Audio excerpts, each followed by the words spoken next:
Hi everyone, my name is Ezri Farnum. I'm 21 and I'm a passionate advocate for water quality and aquatic invasive species management. I'm in my final year of a neuroscience program at Hamline University in St. Paul, Minnesota, and I'm proud to be serving my third term as president of the Coronis Lake Association. It's an honor to share my journey in leadership and conservation with you today, and I hope to spark some ideas about engaging the next generation of leaders. My leadership journey started with a curiosity and a desire to make things better. At Hamline, I've founded and led organizations like the Hamline University's Leadership Club, the Data Science and Analytics Club, and the American Sign Language Club. These roles taught me that leadership isn't about doing it all, it's about creating opportunities for others to shine. When I joined the Coronis Lake Association as secretary, I focused on improving processes and finding ways to engage my peers. A little bit later, I became president, which has been one of the most rewarding challenges of my life.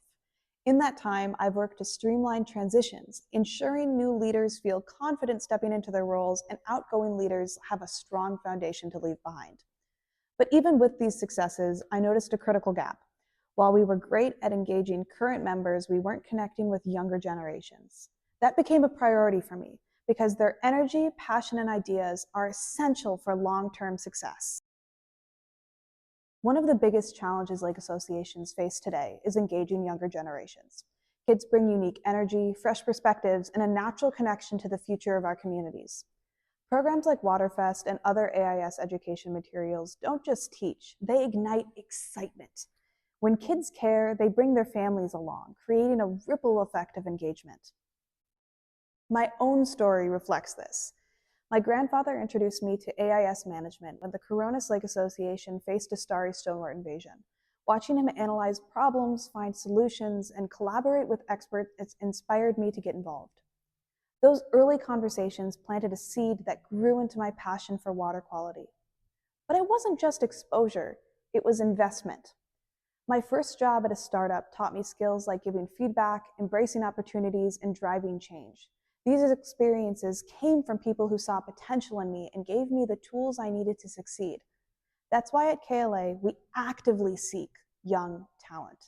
We look beyond existing knowledge and focus on drive and capacity for growth. It's about identifying potential, offering responsibility, and creating space for those young leaders to contribute. To truly engage young people, I believe we need to understand the gaps in their lives and how associations can help fill them. Right now, we're facing a loneliness epidemic among our young people. Research shows they're less connected to their communities and more isolated than previous generations, even with advancements in technology that bridges countries and counties. Associations like ours can be a place where they find belonging, purpose, and connection, not just to a cause, but to people who care about the same things they do. At the same time, volunteering today just doesn't look like what it used to. The culture and demographics of young volunteers are different, and we need to adapt. Programs like Waterfest or AIS training at camps for elementary students, or even AIS detector programs, which are more geared toward adults, are a fantastic start. They're fun, interactive, and tailored to the age group's interests. So how are we extending that enthusiasm to teenagers and young adults? Are we offering roles that fit their skills, schedules, and passions? Are we investing in them in a way that makes sense?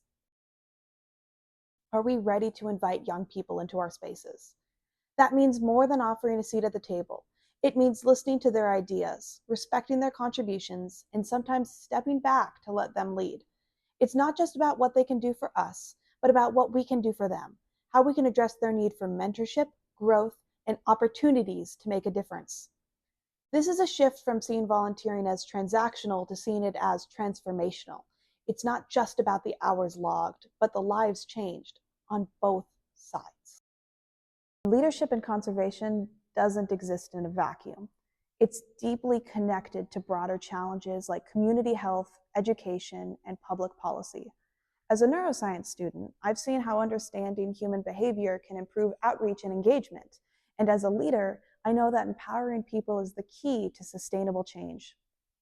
Whether I'm attending MACERC meetings, completing AIS detector training, or participating in Starry Trek, I see how science, advocacy, and education all intersect.